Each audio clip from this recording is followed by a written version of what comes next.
Angry Karen vs Too Tired for Your BS Front Desk Clerk.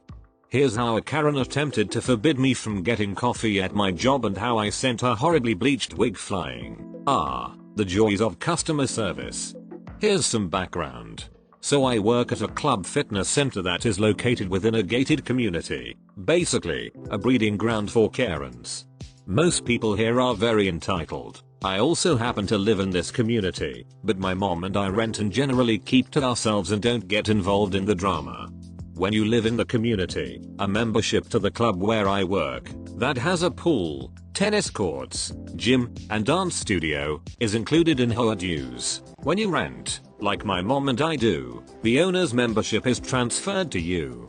I work front desk juice bar, which means I greet members, send emails, basically keep the place together.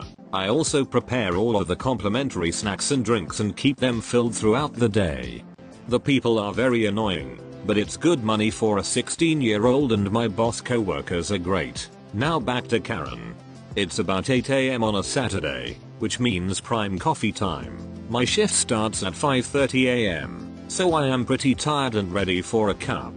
I make all the coffee and complimentary food drinks, so after I finish setting up, I usually have some.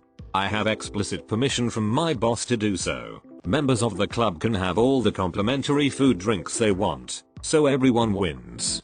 Enter Karen, the giant canvas tote and terribly bleached bob telltale. I am standing at the counter, minding my own business, pouring a cup of coffee.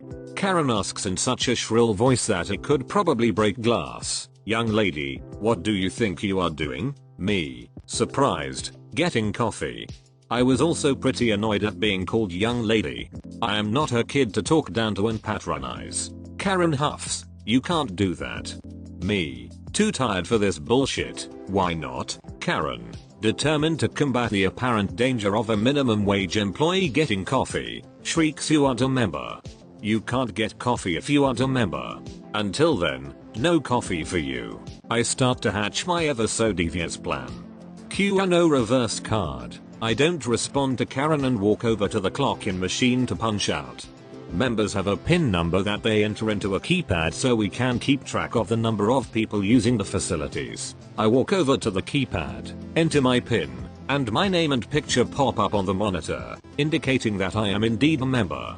I then walk over to the bar, passing Karen, who looks like she is about to spontaneously combust with anger, to pick up my half-full cup of coffee and proceed to fill it from the coffee dispenser. I then walk back over to the clock-in machine, holding my coffee and punch back in.